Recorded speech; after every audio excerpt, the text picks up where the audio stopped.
शेतकरी मित्रांनो, आपण पाठीमागे एका व्हिडिओच्या माध्यमातून खरीप हंगाम 2024च्या उर्वरित शेतकऱ्यांना किंवा वाढीव पीक विमा म्हणून शेतकऱ्यांना जे पीक विमा वाटप होणार आहे, त्याविषयीची माहिती घेतली होती. तर फायनली मित्रांनो, खरीप 2024चा पीक विमा बऱ्याच शेतकऱ्यांच्या खात्यावर जमा झालेला आहे. त्याविषयीची सविस्तर माहिती आपण आजच्या व्हिडिओमध्ये क्लिअर करणार आहोत. त्याचबरोबर आपण दुसरे 2-3 पॉईंट कव्हर करणार आहोत, ज्याच्यामध्ये मृत शेतकऱ्याची जी कर्जमाफीची प्रक्रिया आहे, ती कोणत्या प्रकारे पार पडणार आहे. त्याचबरोबर महाडीबीटीचं जे कृषी यांत्रिकीकरण योजना आहे, त्याचं देखील अनुदान शेतकऱ्यांच्या खात्यात जमा होण्यास सुरुवात झालेली आहे. तर त्याविषयीची सविस्तर माहिती आपण आजच्या व्हिडिओमध्ये क्लिअर करण्याचा प्रयत्न करणार आहोत. तत्पूर्वी जर चॅनलवर नवीन असाल तर चॅनलला सबस्क्राईब करा आणि समोरील बेल आयकॉन बटन दाबायला विसरू नका.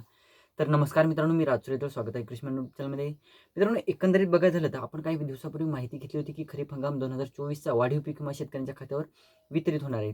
फायनली मित्रांनो, 2-3 जिल्ह्यातील शेतकऱ्यांकडून आपल्याला माहिती मिळालेली आहे की जी त्यांच्या खात्यावर पीक विम्याच्या रकमा वितरित झालेल्या आहेत. परंतु एक असा जिल्हा आहे, त्या जिल्ह्यातील शेतकऱ्यांच्या खात्यावर पीक विमा रक्कम जमा झाली होती 2024ची, परंतु ती रक्कम परत एकदा कुठे गेली काही पत्ताच नाही. म्हणजे जे अपडेट आलेली आहे त्यानुसार ती रक्कम गायब झालेली आहे. एक तर बँकेत स्टेटमेंट काढल्याच्यानंतर बँकवाले म्हणत आहेत व आमच्याकडून वगैरे कटलेले नाहीत ते पैसे.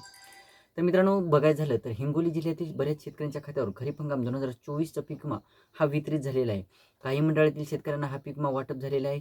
आता जे शेतकरी पात्र, आपण पाठीमागे सांगितलं होतं बाबा, जे शेतकरी पात्र ठरतील अशाच शेतकऱ्यांच्या खात्यावर खरीप हंगाम 2024चा पीक विमा वाटप होईल. असं नाही की बाबा प्रत्येकाच्या खात्यावर ही रक्कम वितरित होईल. त्याच्यामध्ये त्यानंतर मित्रांनो, काही शेतकरी परभणी जिल्ह्यातून सुद्धा आहेत. त्या शेतकऱ्यांच्या सुद्धा खात्यावर खरीप हंगाम 2024चा पीक विमा वितरित झालेला आहे.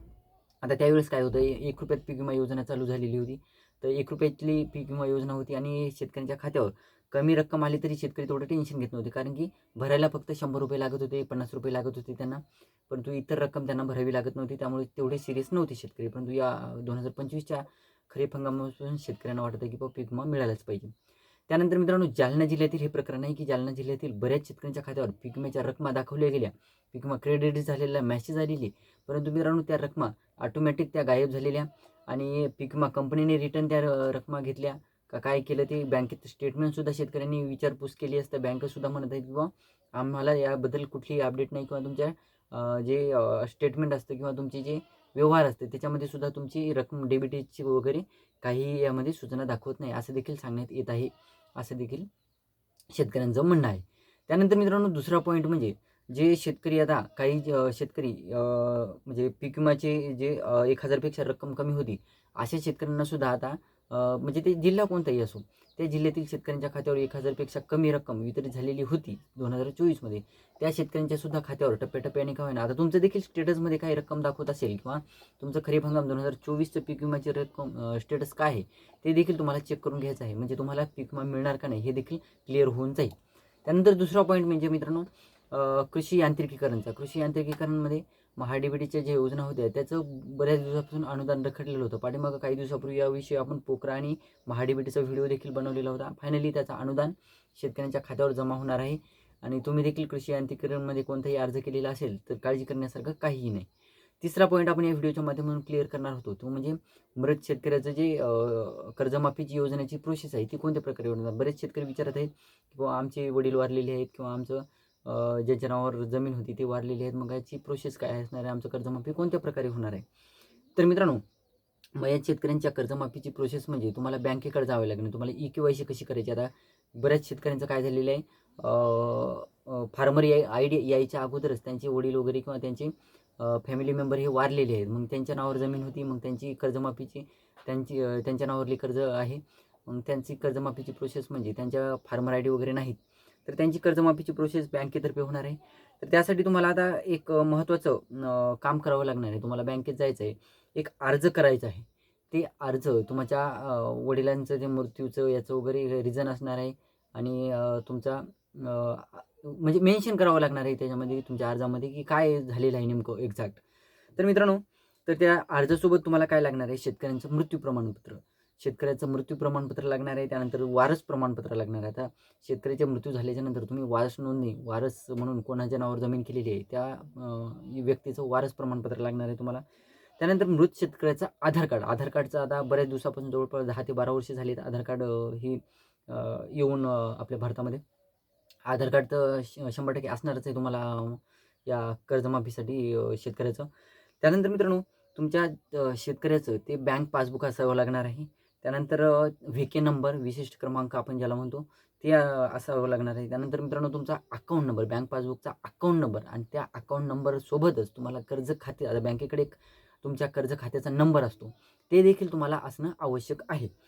तर हे जे कागदपत्र आहेत, आता काय काय मी सांगितले, एक अर्ज करायचा आहे, त्यानंतर तुमचं शेतकऱ्याचं मृत्यू प्रमाणपत्र, वारस प्रमाणपत्र, त्यानंतर बँक पासबुक, त्यानंतर विशिष्ट प्रमाणपत्र म्हणजे जे मध्ये जे व्हीके नंबर आलेला आहे तो नंबर, त्यानंतर कर्ज खात्याचा नंबर, बँक अकाउंटचा नंबर, या गोष्टी तुम्हाला त्या अर्जासोबत जोडायच्या आहेत आणि बँकेत सबमिट करायचं. तर एवढ्यावर तुमची कर्जमाफीची प्रोसेस होईल का? तर नाही. याबरोबरच तुम्हाला दुसरे देखील डॉक्युमेंट लागणार आहेत. आता दुसरे डॉक्युमेंट कोणाचे लागणार आहेत?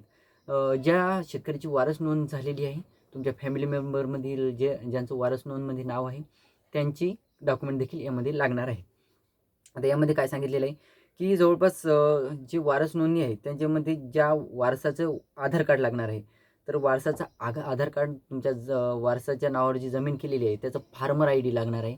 त्यानंतर पॅन कार्ड एक लागणार आहे वारसाचं, त्यानंतर मोबाईल क्रमांक लागणार आहे, त्यानंतर आधार कार्ड आणि जे अर्ज आहे अर्जावरील सही किंवा अंगठा, हे जे कॉम्बिनेशन असावं लागणार आहे, सेम असावं लागणार आहे, डिफरन्स यामध्ये काहीही जमणार नाही. या गोष्टी तुम्हाला लागणार आहेत.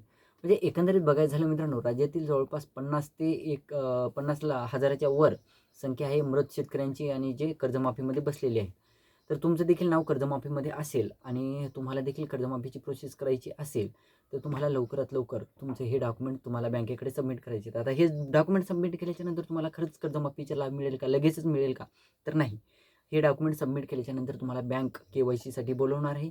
बँकेतर्फे KYC होईल. आता या लोकांसोबत तुमची KYC, या लोकांची KYC, या शेतकऱ्यांची KYC कुठे होणार आहे? आपल्या सरकारवर होणार आहे. तुमची KYC ही बँकेतर्फे होणार आहे आणि त्यानंतर तुम्हाला कर्जमाफीचा लाभ मिळणार आहे. आता बरेच शेतकरी म्हणतील मग म्हणजे हे डॉक्युमेंट सबमिट केल्याच्यानंतर तुम्हाला लगेचच तुमच्या खात्यावर कर्जमाफीची रक्कम जमा होईल का? तर नाही. बँक ही प्रोसेस आता ऑफलाईन पद्धतीची प्रोसेस असणार आहे. त्या कारणास्तव तुम्हाला काय होणार आहे, बँकेकडे चक्रा मारावे लागणार आहेत. बँकेकडे चक्रा मारल्याच्या नंतर तुम्हाला या गोष्टींचा लाभ मिळणार आहे. आता आपल्याला सुद्धा माहिती आहे की बँकेकडे एकाच चक्रामध्ये कोणतंच काम होत नसतं. तर तुम्हाला 2-3 चक्रा मारावे लागणार आहे. तुमचे डॉक्युमेंट्स, आता काही बँकांमध्ये या व्यतिरिक्त सुद्धा डॉक्युमेंट तुम्हाला मागवू शकतात. आता मी जे डॉक्युमेंट सांगितलेले आहेत त्या व्यतिरिक्त सुद्धा तुम्हाला डॉक्युमेंट सांगू शकतात.